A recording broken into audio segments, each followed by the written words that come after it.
সম্মানিত আশিকি রসুল ও হোসাইনি মুসলমানদের প্রতি আমার সালাম। আসসালামু আলাইকুম ওয়া রাহমাতুল্লাহি ওয়া বারাকাতুহু। আজকে আপনাদের সম্মুখে এক আজব তথ্য প্রকাশ করব। যেটা বলবো হয়তো সবাই সেটা জানেন, কিন্তু তার মধ্যে কিছু আজব তথ্য রয়েছে। জিবরিল আলামিন ফেরেশতা যখন আল্লাহর আদেশ মোতাবেক হুজুর পাক সাল্লাল্লাহু তাআলা আলাইহি সাল্লামকে মেরাজে নিয়ে গেলেন, তখন সিদরাতুল মুনতাহায় গিয়ে বললেন, ইয়া রাসূলুল্লাহ, ইয়া হাবিবাল্লাহ, আমি এখান থেকে আর এক পদ অগ্রসর হতে পারবো না, আমার ক্ষমতা নাই। কারণ ছিল একটাই, কারণ হলো তিনি বললেন, এখান থেকে যদি আমি এক পদ অগ্রসর হয়ে যাই তা আল্লাহ পাক রব্বুল আলামিনের নূরে তাজালিতে পুড়ে আমি ভস্মীভূত হয়ে যাব। এই কথা শোনার পরিপ্রেক্ষিতে হুজুর পাক সাল্লাল্লাহু তাআলা আলাইহি সাল্লাম নিজ পায়ে হেঁটে আল্লাহর দরবারে উপস্থিত হলেন। তখন আল্লাহ পাক রব্বুল আলামিন বললেন, আমার যদি নবীর প্রতি মনোনিবেশ হলো। আল্লাহ বলছেন যে হুজুর পাক আমার হাবিব যখন আমাকে সাক্ষাৎ করলেন, আমার দরবারে পৌঁছালেন, তখন আমার জ্যোতি তিনার উপরে মনোনিবেশ হলো। তখন নবী আর আমি ব্যবধান ছিল 2 হাত, তার থেকেও কম, মাঝে একটা পর্দা স্বরূপ। সূরা নজমের 10 নম্বর আয়াতে আল্লাহ বলেন, ফা আওহা ইলা আবদিহি মা আওহা, আমি আমার বান্দার প্রতি ওহী নাযিল করলাম, যাহা বলা ছিল ওহী দ্বারা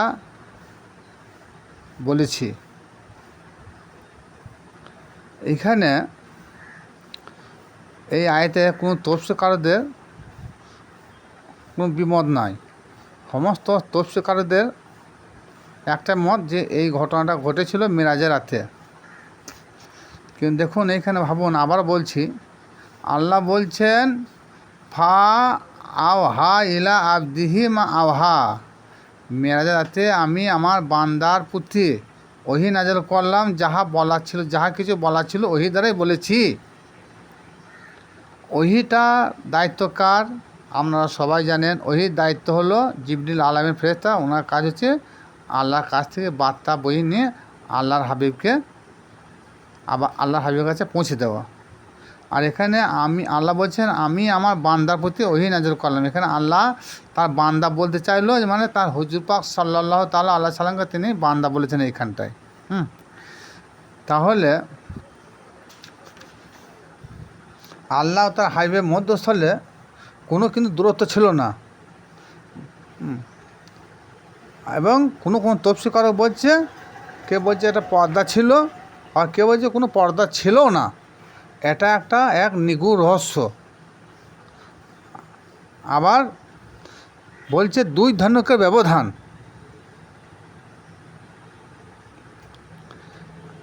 অথচ হুজুর পাক সাল্লাল্লাহু তাআলা আলাইহি সাল্লাম বলছেন, ওই রাত্রিতে আল্লাহ পাক রব্বুল আলামিন আমাকে 4 ধরনের ইলম শিক্ষা দিয়েছেন। 4 ধরনের ইলমে শরীয়ত, যাহা সকলের সম্মুখে প্রকাশ করা যায়।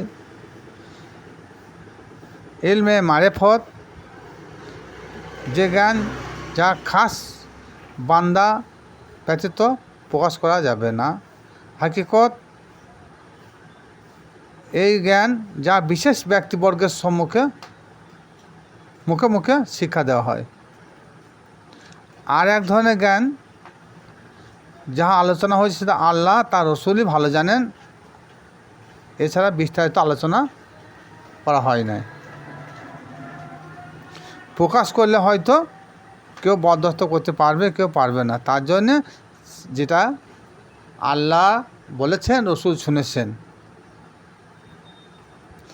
এখানে একটা কথা না বললেও নয় যে জিবরিল ফেরেশতার কাজ হলো ওহি করা বা বার্তাবাহক। ওনার নাম হলো বার্তাবাহক ফেরেশতা। আল্লাহ পাক রব্বুল আলামিন যাহা বলেন সেটা জিবরিল ফেরেশতা তার হাবিবের কাছে পৌঁছে দেয়। সর্বসম্মত এটা একই মত, এখানে দ্বিমত কোনো নয়। তাহলে জিবরিল আলামিন ফেরেশতা তো বললেন, হে আল্লাহর হাবিব, আমি সিদরাতুল মুনতাহা থেকে আর এক পদ অগ্রসর হতে পারলাম না বা পারবো না, কারণ আমি আল্লাহর নূরের তাজালিতে পুরি ভস্মীভূত হয়ে যাব।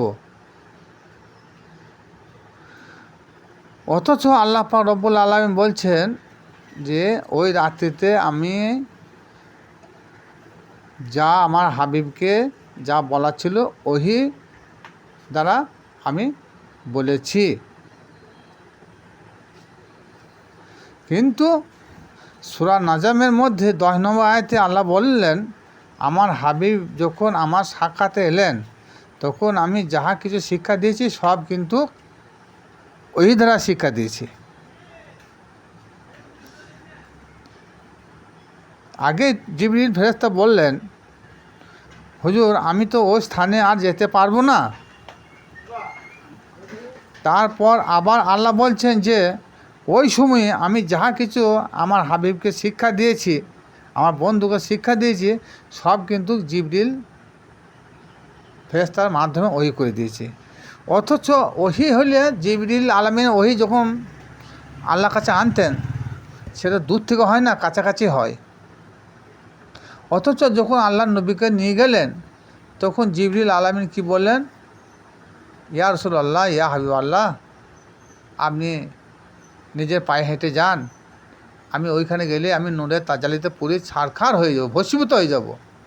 অথচ সেই আল্লাহ বলছেন যে আমি আমার হাবিবকে যা কিছু শিক্ষা দিয়েছি জিবরিল মাধ্যমে দিয়েছি। কারণ অনেক কিছু তিনি ওহি করেছেন, জিবরিলকে বলেছেন, জিবরিল নিয়ে গিয়ে তার হাবিবকে বলেছেন। তাহলে এক্ষুনি একটু আগে বললেন যে জিবরিল আলামিন বলছেন যে ইয়া রাসূলুল্লাহ, আমি ওই জায়গায় আর পৌঁছাইতে পারবো না, আরশে আজিমে আর পৌঁছাইতে পারবো না, আরশে আজিমে নূরের তাজালিতে আমি পুরে ভস্মীভূত হয়ে যাব। অথচ আল্লাহ বলছেন যে আমি জিবরিলকে ডেকে ওই করে আমার হাবিবকে যা বলার আমি বলে দিয়েছি। তাহলে এ কেমন কথা হলো? জিবরিল বলছে আমি ওই জায়গায় যেতে পারি নাই, সিদরাতুল মুনতাহায় তিনি আটকে গেছেন। অথচ সিদরাতুল মুনতাহা থেকে আরশে আজিম হচ্ছে বহু দৃষ্টান্ত।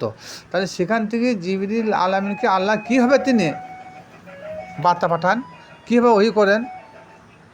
তাহলে এখান থেকে বোঝা যাচ্ছে যে আল্লাহ আর তার রসুলের একটা নিগূঢ় রহস্য রয়েছে, যেটা জিবরিল আলামিন ফেরেশতা কোনদিন যেন বুঝতে না পারে, আর তিনি বুঝতে পারতেন না আর পারেন না।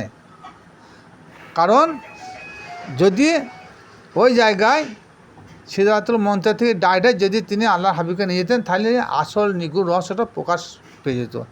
কারণ তিনি নিয়ে যান নাই, এটা আল্লাহর একটা হুকুম ছিল। আর আল্লাহ বলছে আল্লাহু নূরুন, আর নূরুন আল্লাহ নূর। আল্লাহ বলছে আমি একটা নূর, আর সেই নূর থেকে আমার হাবিব একটা নূর। তাহলে অথচ একটা মোমবাতি থেকে যদি আর একটা মোমবাতি জ্বালানো হয় তা দুটো মোমবাতির পাওয়ার কি কম বেশি হবে? কখনো হবে না, দুটো মোমবাতির পাওয়ার সমানই হবে। তাহলে আল্লাহ যে নূর, সে নূর থেকে তিনার হাবিবকে তৈরি করলেন নূর দিয়ে। তাহলে সেই নূরটাকে জিবরিল ফেরেশতা বয়ে নিয়ে গেল, তখন একটা ডানা পড়লো না, অঙ্গ প্রত্যঙ্গ জিবরিল ফেরেশতা পড়লো না, আর বলছে এই আর একটু অগ্রসর হলে আমি পুরি ভস্মীভূত হয়ে যাব। এটা কেমন কথা? এটা কোনো সাধারণ ভাষা নয়, এটার মধ্যে একটা রূপক ভাষা জড়িত রয়েছে, যেটা প্রকাশ করলে আল্লাহ আর রসুলের মধ্যে কোনো ব্যবধান থাকবে না, শরীয়ত মার খাবে। তার জন্যে জিবরিল আলামিন ফেরেশতা সিদরাতুল মুনতাহা থেকে এক পাও অগ্রসর হতে পারে নাই। সুতরাং কোরআন বলছে যে দুই ঠোঁটের ব্যবধান, আবার বলছে দুই ধনুকের ব্যবধান, আবার বলছে একটা সুতুর সঞ্চার পার্থক্য, আবার বলছে কোনো পর্দাহীন, কোনো পর্দা ছিল না, কোনো দূরত্ব ছিল না। এই যে একটা এত কথা বলা হয়েছে, তাহলে কি বোঝা যাচ্ছে? যে নিশ্চয় জ্ঞানী গুণী আছেন, তারা নিশ্চয় বুঝতে পারবেন যে রহস্যটা কি দাঁড়াচ্ছে। তাহলে আসল রহস্যটা সূরা নিসাতে 152 নম্বর আয়াতে কিছুটা প্রকাশ পাওয়া গেছে। আল্লাহ বলেন, যারা আল্লাহ তার রসুলকে বিভাজন করে তারা হাক্কা কাফের। তাহলে জিবরিল ফেরেশতা তিনি আর আল্লাহর হাবিবকে ওইখান থেকে বই নিয়ে যাওয়ার কারণ হলো যে আল্লাহ আর রসুলের নিগুড় রহস্যটা যাতে প্রকাশ না হয়, তার জন্যে জিবরিল কি বলেন, ইয়া রাসূলুল্লাহ আপনি ওইখান থেকে পায়ে হেঁটে যান, আমি আপনাকে এক পাও অগ্রসর হতে পারবো না। নূরের তাজ্জালিতে পুরী সারখার বা ভস্মীভূত হয়ে যাবে, এটা একটা রূপক ভাষা। যাই হোক, যার যেমন ব্রেন তিনারা ততটাই বললেন। এর মূল রহস্য হলো যে আল্লাহ তার হাবিবের মধ্যে একটা নিগুড় রহস্য রয়েছে, সেটা যারা জ্ঞানী গুণী লোক আছেন তেনারা বুঝতে পারছেন। কারণ হকিকত মারফত বলছেন, যিনি আল্লাহ তিনি রসুল, ইহাতে নাই কোনো ভুল। লালন ফকির বলছেন, এ কথা লালন না কয়, আল্লাহর কোরআনে কয়। যাই হোক, ভিডিওটা যারা দেখলেন লাইক ও শেয়ার করবেন। খোদা হাফেজ।